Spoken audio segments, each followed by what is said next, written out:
Sir यहाँ पे बीच में आइए आज इस इंसिडेंट के बारे में बताइए। और आप यहाँ पे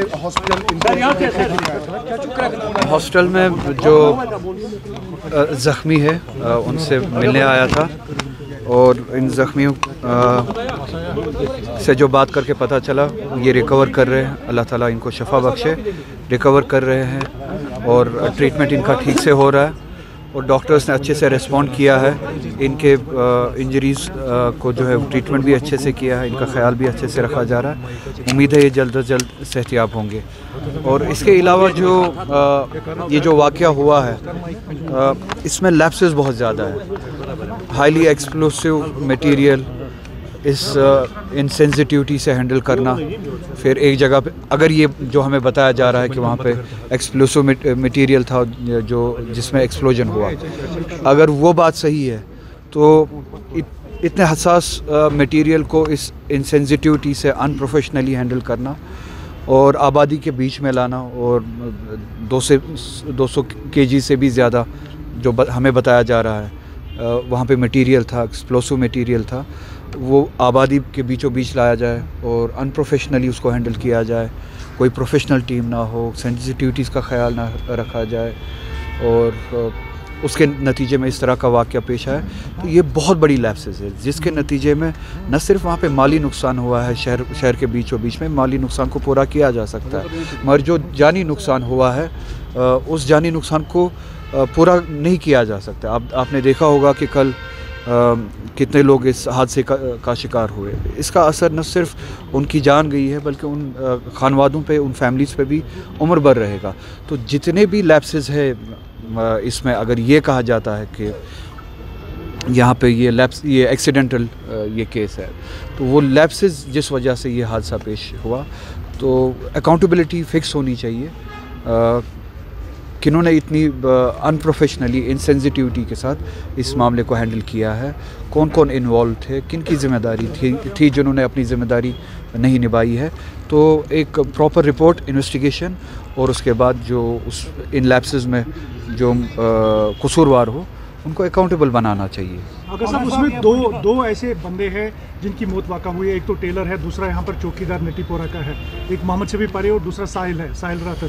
तो उनके लिए कुछ कंपनसेट थोड़ा सा अलग सा होना चाहिए क्योंकि वो सोल ब्रेड अर्नर्स हैं ये दोनों। मुझे लगता है कि शायद गवर्नमेंट ने कुछ कंपनसेशन ऐलान किया है, तो उसके अलावा हाँ आप सही कह रहे हैं, उनको जॉब भी मिलना चाहिए क्योंकि वो ब्रेड अर्नर्स थे। अब उनके बाद पैसे से कंपनसेट नहीं होता है, और हाँ अगर थोड़ा सा राहत मिले, अगर जॉब उनके घर वालों में से किसी को दिया जाए तो वो अपनी फैमिली को आगे चला सकते हैं।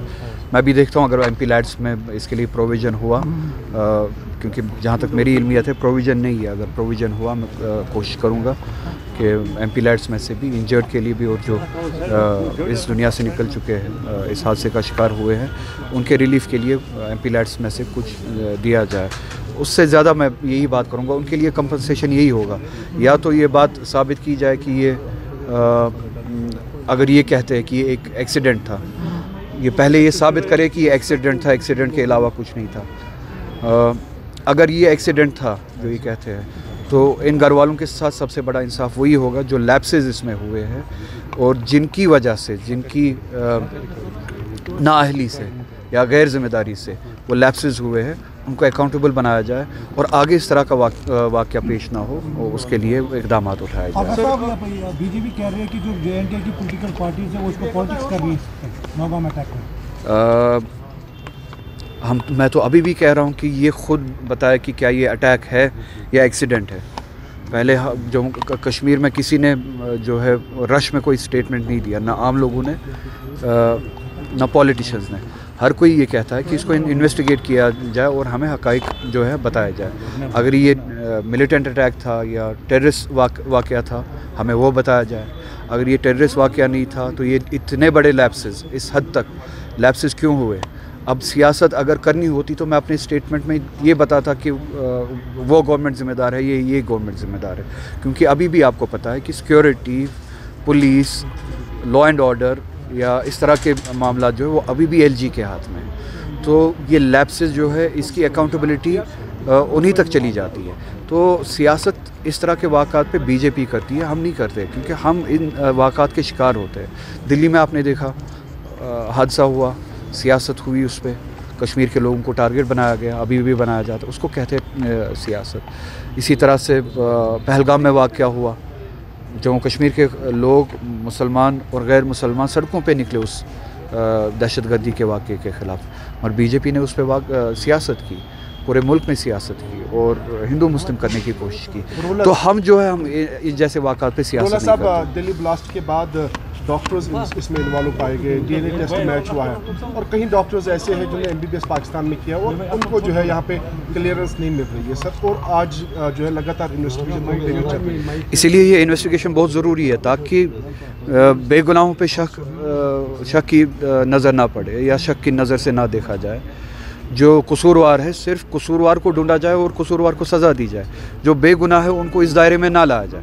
इसीलिए हम चाहते हैं कि इन्वेस्टिगेशन ख़त्म होने से पहले किसी भी कंक्लूजन पे कोई भी ना पहुंचे, एक प्रॉपर इन्वेस्टिगेशन हो, फैक्ट्स को सामने रखा जाए, फैक्ट्स की बुनियाद पे एक नतीजे पे पहुंचा जाए, बेगुनाहों को सज़ा ना दी जाए। अगर किसी की इन्वॉल्वमेंट है उस हादसे में, उनको सज़ा दी जाए, ये पूरी आवाम उसके जस्टिस के साथ है, सज़ा दी जाए, मगर बेगुनाहों को इस वाक़े के जद में ना लाया जाए। घर गिराया गया, किस कानून के हिसाब से वो घर गिराया गया?